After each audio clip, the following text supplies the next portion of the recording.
ये जो 2 ख़त लिखे गए हैं, इनके मेन अहम निकात क्या है जो जज साहिबान ने उठाए हैं अपने तहफ़्फ़ुज़ात की शक्ल में? कल जो ख़त सामने आया है जस्टिस बाबर सत्तार का और जस्टिस सरदार एजाज इसाक खान का, उसका क्रक्स मैं अगर आपके सामने रखूँ, उसका मेन पॉइंट ये है कि इख्तियारात की जंग है। जब से नए चीफ जस्टिस आए हैं तब से लेकर अब तक जो जजेस हैं उनके दरमियान वर्किंग रिलेशन है उसकी कमी है, और उसी चीज़ को इन खतूत में मेंशन किया गया है। आपको ये बताएं कि जो सिंगल बेंचेस है जस्टिस बाबर सत्तार का और जस्टिस सरदार एजाज इसाक खान का, उसको ख़त्म किया गया है, उसका मामला इन खतूत में हाईलाइट किया गया है। और सीनियर प्योने जज जस्टिस मोहसिन अख्तर कियानी, उनकी डिवीज़न बेंच को भी ख़त्म कर दिया गया है। तो जस्टिस बाबर सत्तार ने ख़ास तौर पर इस चीज़ को हाईलाइट किया है कि इस्लामाबाद हाई कोर्ट जो इंसानी हकूक़ का मुहाफ़िज़ समझा जाता था, अब हमें ये सोचने की ज़रूरत है कि क्या इस्लामाबाद हाई कोर्ट इंसानी हकूक़ का मुहाफ़िज़ है?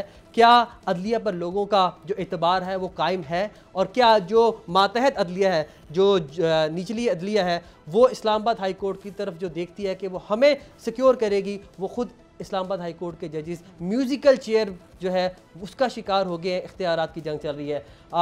फुल कोर्ट आज इजलास हुआ है और एक दिन पहले फुल कोर्ट के इजलास के हवाले से इस्लामाबाद हाई कोर्ट के जजेस को आगाह किया गया। जस्टिस सरदार एजाज इसाक खान ने और जस्टिस बाबर सत्तार ने कहा कि हमें इतना मोटा किताबचा दे दिया गया है एक दिन पहले, तो हम इसकी तौसीक कैसे कर सकते हैं, और फुल कोर्ट में इसी की तौसीक होनी है। तो यहाँ पर डिक्टोरियल मामला चल रहा है इस्लामाबाद हाई कोर्ट में। हम रोज़ाना बैठ के अपनी अदालत में लोगों को ये कहते हैं कि बादशाहत नहीं होनी चाहिए, डेमोक्रेसी होनी चाहिए, लेकिन इस्लामाबाद हाई कोर्ट को बादशाहत की तरह चलाया जा रहा है। और सबसे अहम जो होती है इंतज़ामी कमेटी, सीनियर प्यूने जज को इंतज़ामी कमेटी से भी निकाल दिया गया है। तो इंतज़ामी कमेटी में पहले ये होता था कि उसमें चीफ जस्टिस होते थे और 2 सीनियर जस्टिस होते थे, लेकिन अब उसमें चीफ जस्टिस है और 2 उसके नॉमिनी शामिल कर दिए गए हैं। मोहसिन अख्तर कियानी साहब को भी उसमें निकाल दिया गया है। तो ये मामलात हैं जो इस्लामाबाद हाई कोर्ट के जजेस ने खतूत में लिखा है।